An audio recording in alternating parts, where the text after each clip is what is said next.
अस्सलाम वालेकुम students, welcome back to my channel. आज का जो हमारा टॉपिक है वो आईकॉम पार्ट 2 और बीकॉम पार्ट 1 दोनों के ही सिलेबसेस में शामिल है, बैंकिंग और एमबीएफ के कोर्सेज में। और बहुत ही इंपॉर्टेंट टॉपिक है यूनिवर्सिटी या बोर्ड के एग्ज़ाम्स के रिलेटेड उनके पॉइंट ऑफ व्यू से।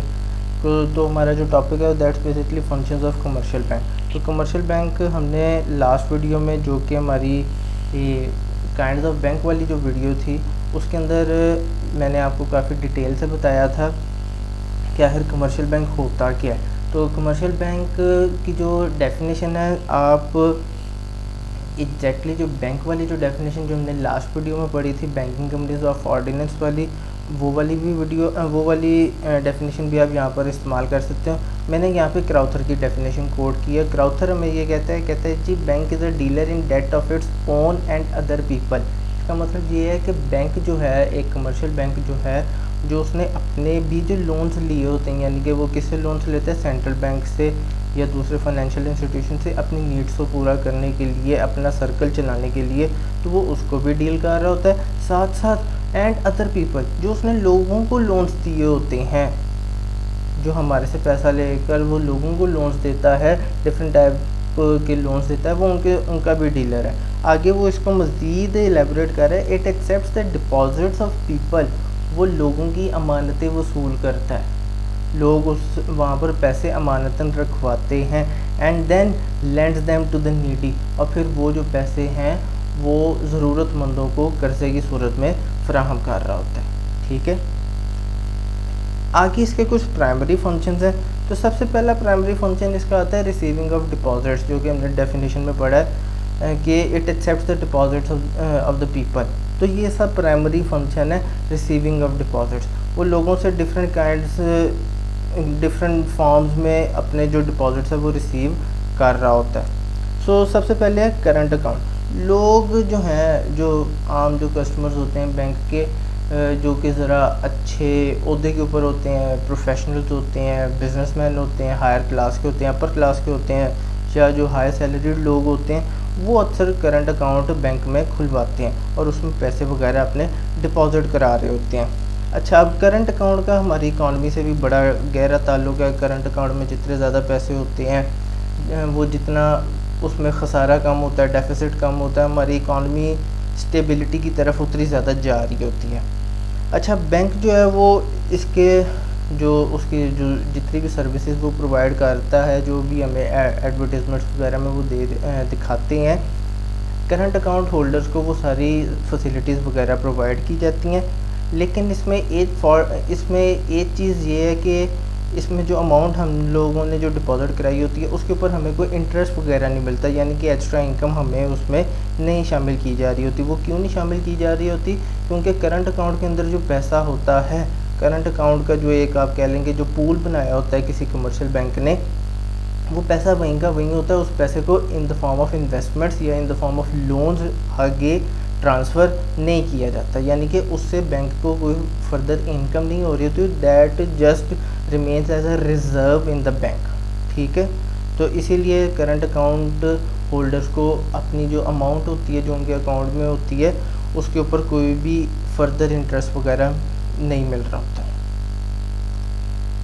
Next step is savings account. अच्छा, अब सेविंग्स अकाउंट अक्सर लो सैलरीड लोग, मिडिल क्लास के लोग या लो मिडिल क्लास के लोग अक्सर ये वाला जो अकाउंट है वो खुलवा रहे होते हैं, या ऐसे बिजनेसमैन या ऐसे एंटरप्रेन्योर्स जिनका जो बिज़नेस है वो लो स्केल पे या मीडियम स्केल के ऊपर होता है।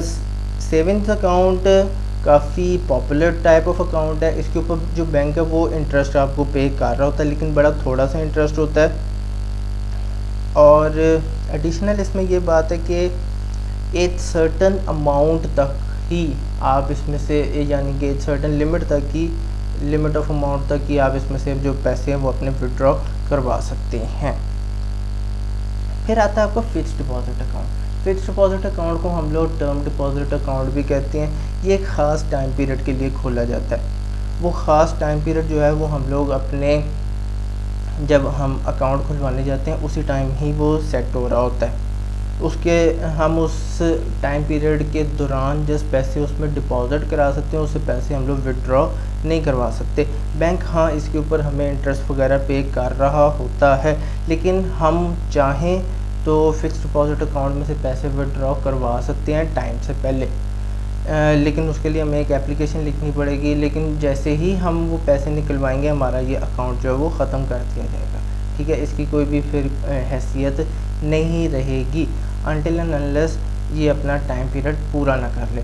जैसे ही इसका टाइम पीरियड पूरा होता है तो हमें इसमें से पैसे विड्रॉ करवाने की इजाज़त मिल जाती है। ये अकाउंट अक्सर इस मकसद के लिए खोला जाता है कि लोगों का उन्होंने कोई लॉन्ग टर्म प्लानिंग करनी होती है, जैसे बच्चों की एजुकेशन या शादी वगैरह, इस तरह के मोमेंट्स के लिए लोग जो है वो पैसे सेव कर रहे होते हैं 5 साल 10 साल 15 साल के लिए। तो उसके लिए वो फिक्स डिपॉजिट अकाउंट खुलवाते हैं और उसके अंदर एक ख़ास अमाउंट वो सेट कर देते हैं कि हमने हर मंथ में या हर 2 मंथ बाद हर वीक में इतने पैसे इस अकाउंट में डिपॉजिट कराने हैं। बेसिकली ये भी एक सॉर्ट ऑफ सेविंग्स अकाउंट ही होता है कि लोग अपनी सेविंग्स इसमें जमा करवा रहे होते हैं। Next step is foreign currency account. अच्छा, फॉरेन करेंसी अकाउंट जो है वो पाकिस्तान के अंदर तमाम कमर्शियल बैंकों में ओपन नहीं होता। ये जस्ट एक नॉमिनेटेड ब्रांचेस होती हैं। वो नॉमिनेटेड ब्रांचेस कौन होती हैं?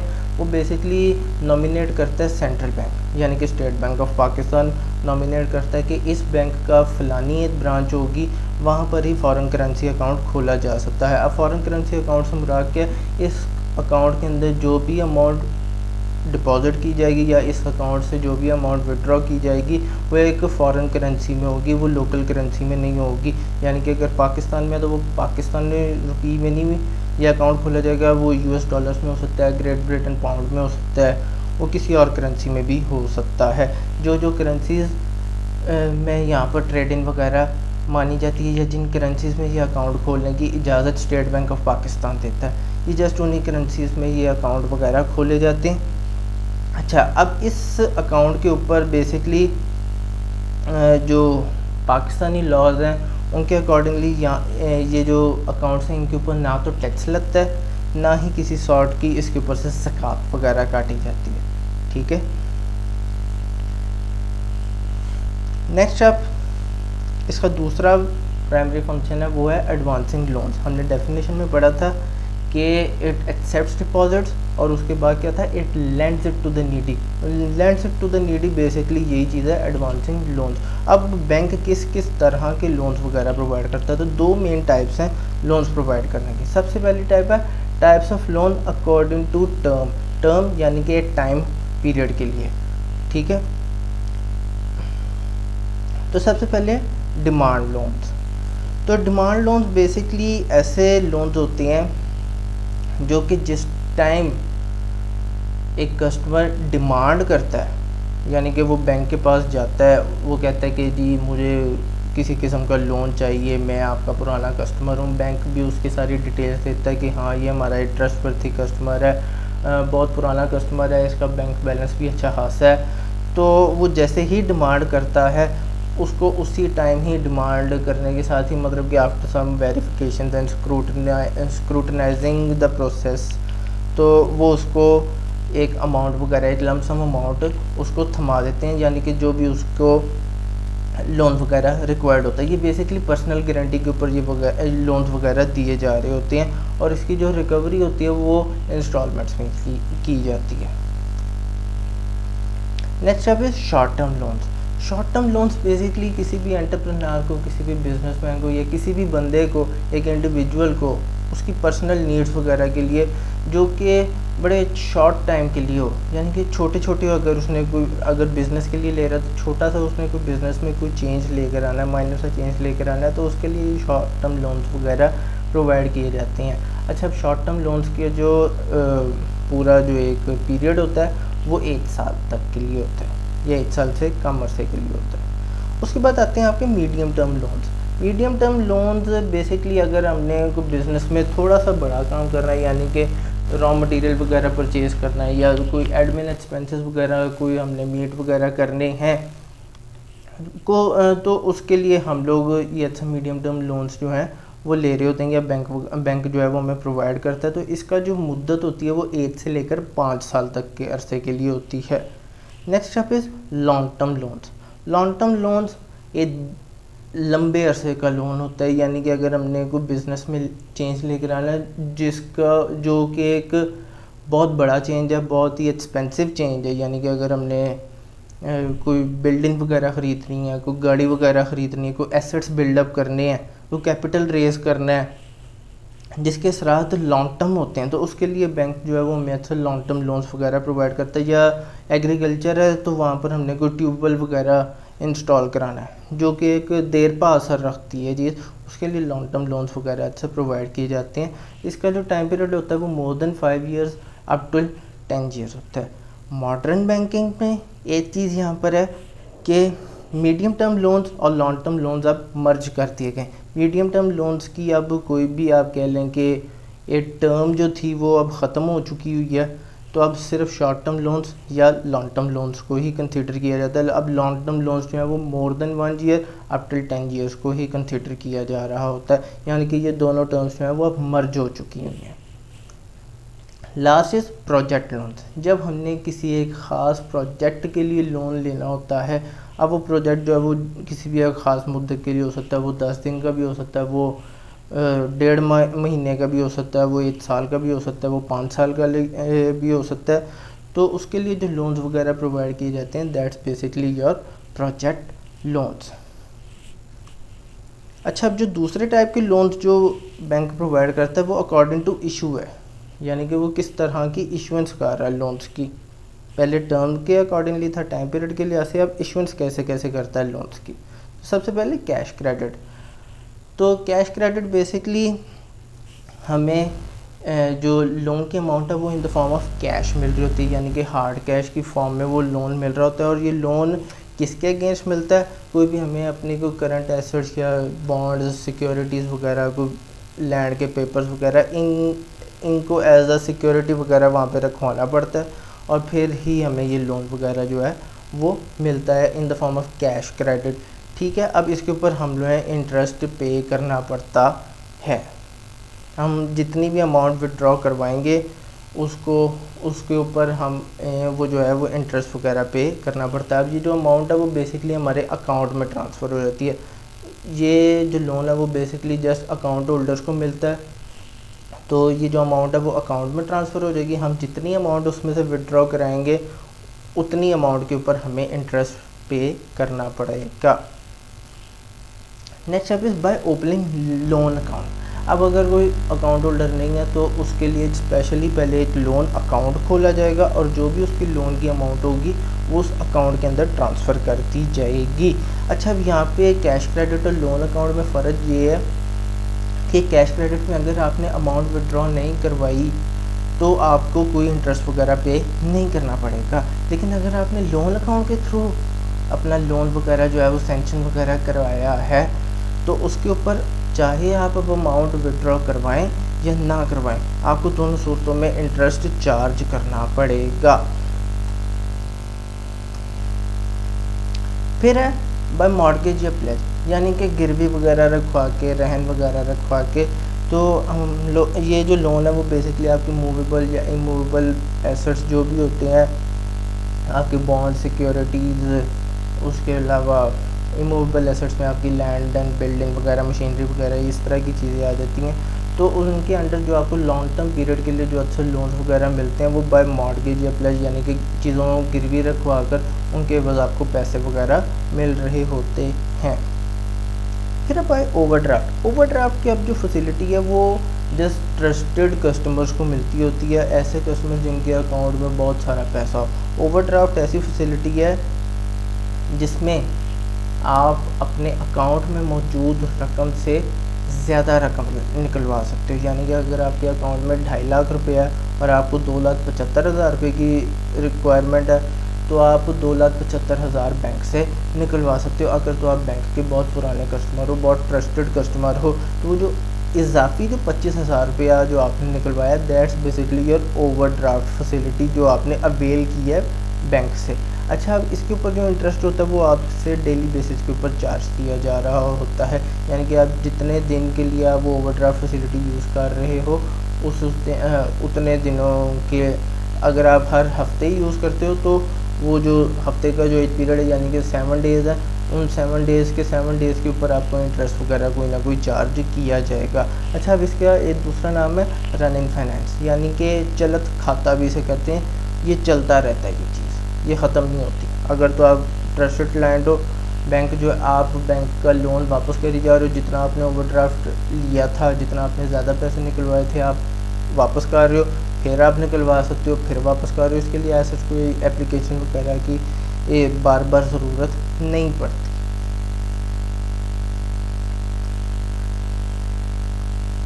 फिर है bye discounting of bills of exchange. तो बिल्स ऑफ एक्सचेंज आप लोगों ने अकाउंटिंग में पढ़ी होगी।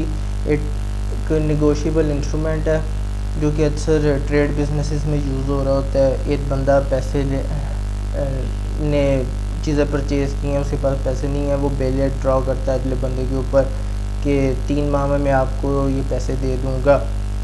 अब जिसने पैसे लेने हैं उसको अगर पैसों की ज़रूरत पड़ गई है तो बैंक जो है वो उसका बिल डिस्काउंट कर सकता है। यानी कि अगर 500 रुपये का बिल है तो उसे वो 450 रुपया डिस्काउंट करके दे देगा। यानी कि वो जो 50 रुपये जो उसने डिस्काउंट किया है, that's basically the income of bank, ठीक है, जो कि उसने एक बंदे से ले लिया।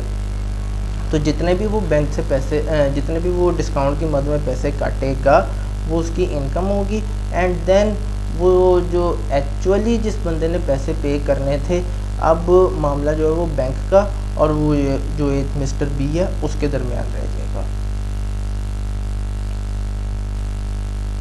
या आप अक्सर अपने जो बिल्स हैं उनके एज अ सिक्योरिटी भी जमा करा के उनके बस भी आप लोन्स वगैरह ले सकते होते हो बगैर डिस्काउंट कराए।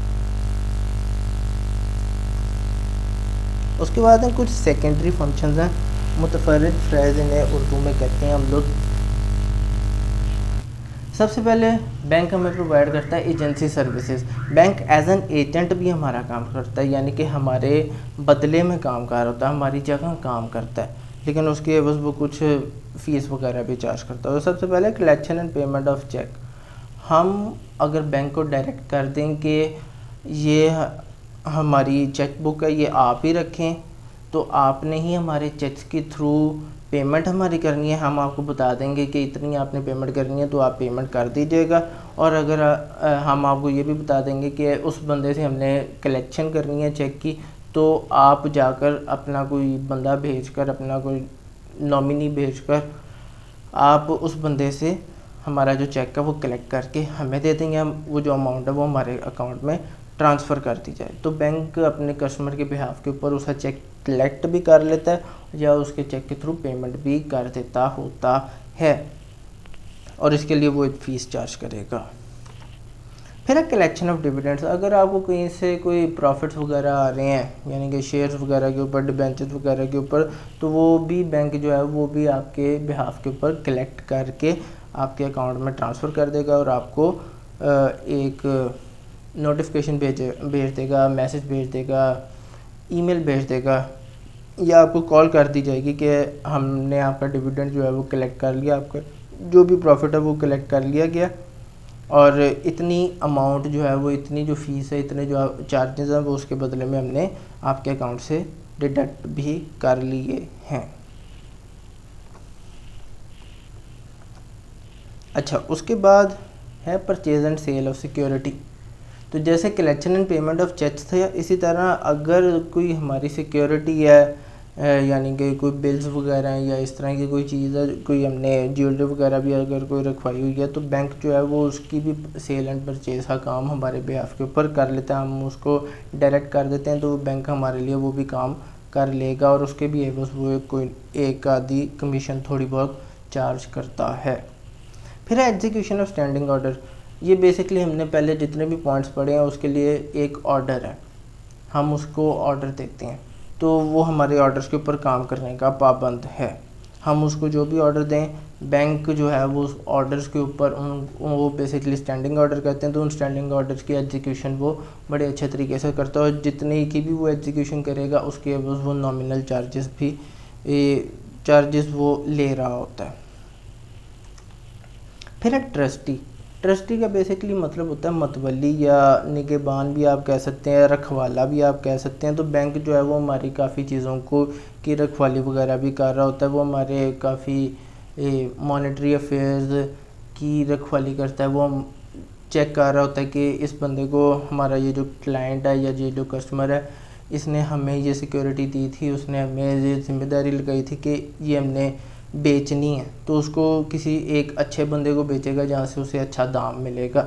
जाहिर सी बात है वो जितना अच्छे उसको तरीके से उसे बेचेगा, जितने ज़्यादा पैसों में बेचेगा, उस हिसाब से उससे भी फ़ीस वगैरह मिलेगी, वो भी उतने ही फिर कमीशन भी अपना लेगा।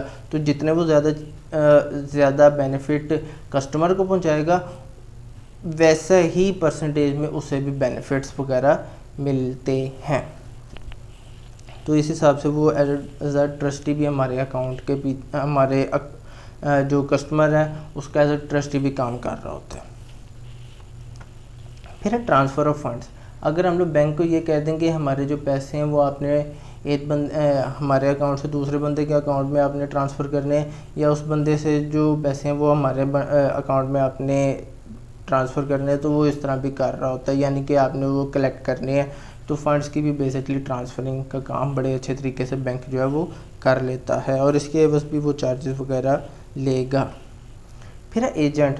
तो एज एन एजेंट भी वो हमारे काम करेगा, यानी कि हम लोग बैंक के किसी बंदे को अपने बिहाफ के ऊपर भेज देंगे, यानी कि हमारा अगर कोई शिपमेंट आ रही है या शिपमेंट हमने भेजनी है। अब ये जो एजेंट है वो होम ट्रेड के लिए भी यूज़ हो रहा होता है और फॉरेन ट्रेड, दोनों के लिए ही ये यूज़ हो रहा होता है। Next up are some utility services.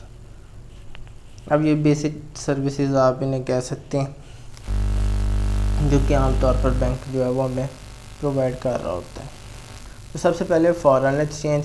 तो फॉरेन एक्सचेंज में भी बैंक जो है वो डील कर रहा होता है, यानी कि अगर हमारे पास कोई फॉरेन करेंसी है तो उसको वो लोकल करेंसी में ट्रांसफ़र कर रहा होता है, या आप ये कह सकते हैं कि कन्वर्ट करके हमें दे रहा होता है। दूसरा, अगर कोई ट्रेड वगैरह का कोई चक्कर है, कोई हमने इंटरनेशनल ट्रेड वगैरह किया, तो वो हमारे बिहाफ के ऊपर लोकल करेंसी को फॉरेन करेंसी में कन्वर्ट करके तो वो भी भेज रहा होता है। इसके लिए लेटर ऑफ़ क्रेडिट वगैरह यूज़ होता है। वो आने वाली वीडियोस में हम देखेंगे कि लेटर ऑफ़ क्रेडिट आखिर क्या चीज़ होती है।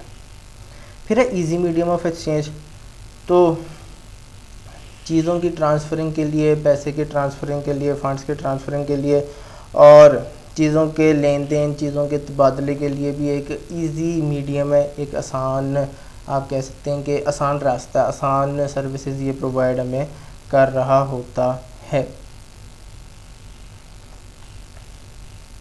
फिर आर्बिट्रेटर। अक्सर दो पार्टीज़ के दरमियान अगर कोई मसले मसाइल चल रहे हैं पैसे की लेन देन के ऊपर, पैसे के लेन देन के बदले में कोई मसला है, तो बैंक जो है वो एज एन आर्बिट्रेटर भी उसको सॉल्व वगैरह कर देता है। कि अगर अली ने अजमल के पैसे देने हैं और अजमल जो कह रहा है कि मैंने जो मर्ज़ी कर लो, अली कहता है कि मैं अभी पैसे नहीं दे सकता, लेकिन अजमल कह रहा है मुझे अभी पैसे चाहिए, तो बैंक जो है वो उन दोनों के दरमियान सुलह इस तरह से करवा सकता है कि वो अली के बिहाफ के ऊपर अजमल को पैसे दे देगा और बाद में अली से रिकवर कर लेगा जब भी अली चाहेगा।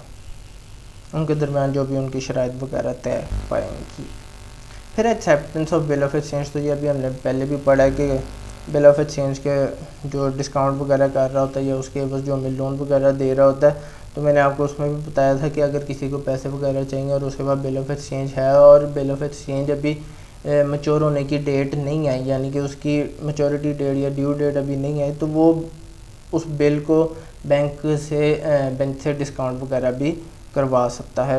बैंक का ये फ़र्ज़ है कि उस बिल को एक्सेप्ट करे, अगर तो वो बिल जो है वो फ्रॉड नहीं है।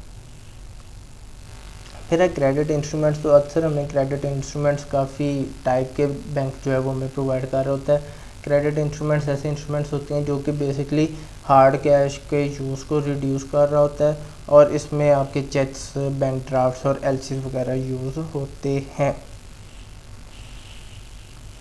फिर आते हैं आपके प्रेशियस आर्टिकल्स। तो लॉकर फैसिलिटीज़ भी बैंक जो है वो प्रोवाइड करता है, जहाँ पे हम अपनी जो रजिस्ट्रीज वगैरह हैं, बैंक के पेपर्स होते हैं, कोई लैंड और बिल्डिंग के जो पेपर्स हैं, मशीनरी के कोई दस्तावेज़ात हैं, कोई रसीदें वगैरह, कुछ ज्वेलरी वगैरह जो कि बहुत ही इंपॉर्टेंट होती हैं, उनको हम लॉकर्स में रखवा सकते हैं सेफ़ कस्टडी में।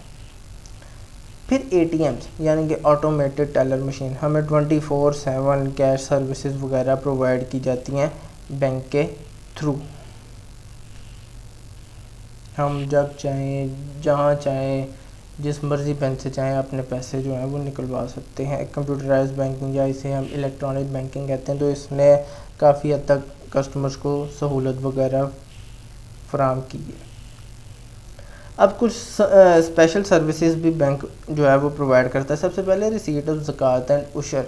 तो बैंक जो है वो हमने कुछ ज़कात पे करनी है या उशर पे करना। उशर क्या होता है? वो बेसिकली एक टाइप ऑफ ज़कात है जो कि ज़रूरी ज़मीन या ज़रूरी पैदावार के ऊपर पे किया जाता है, तो बैंक जो है वो उसको भी रिसीव करता है। फिर हज एप्लीकेशंस भी बैंक में रिसीव की जाती हैं। फिर इशुएंस ऑफ कर्ज़ हसना, जो स्टूडेंट्स वगैरह को जो कि अब ताज़े ग्रेजुएट्स होते हैं उनको कर्ज़ हसना की भी इशुएंस की जा रही होती है। फिर जो हमारे जो यूटिलिटी बिल्स होते हैं जिसमें टेलीफोन, बिजली, गैस, पानी वगैरह के जो बिल्स होते हैं वो भी हम बैंक में जो है वहाँ पे उसकी पेमेंट वगैरह कर रहे होते हैं। फिर जितने भी एजुकेशनल इंस्टीट्यूट्स हैं वहाँ पर भी उनकी भी जो चलान फॉर्म्स होते हैं, जो फ़ीस वगैरह होती है, वो भी हम लोग कमर्शियल बैंक्स में ही डिपॉज़िट वगैरह करवा रहे होते हैं। नेक्स्ट अब हम लोग अक्सर डोनेशंस वगैरह भी, कुछ चैरिटी वगैरह भी अगर हमने किसी ऑर्गेनाइजेशन में जमा करानी है तो वो भी हम लोग बैंक के थ्रू ही जमा करवा रहे होते हैं और उसके अगेंस्ट हमें रिसीट वगैरह, कोई रिसीविंग वगैरह मिल जाती होती है। So that was our topic. Hope so आपको समझ आ चुका होगा। काफ़ी इम्पोर्टेंट टॉपिक है। ऑलमोस्ट हर साल या दूसरे साल ये जो सवाल है वो पेपर्स में आया होता है, इवन बोर्ड में भी आया होता है और यूनिवर्सिटी में भी आया होता है, स्पेशली पंजाब यूनिवर्सिटी में। तो फंक्शंस ऑफ कमर्शियल बैंक का काफ़ी इंपॉर्टेंट क्वेश्चन है। So if you like the video, do give it a thumbs up and do subscribe my channel और बेल आइकन आपने लाजमी दबा देना ताकि आपको आने वाले लेक्चर्स के बारे में नोटिफाई किया जा सके। Thank you.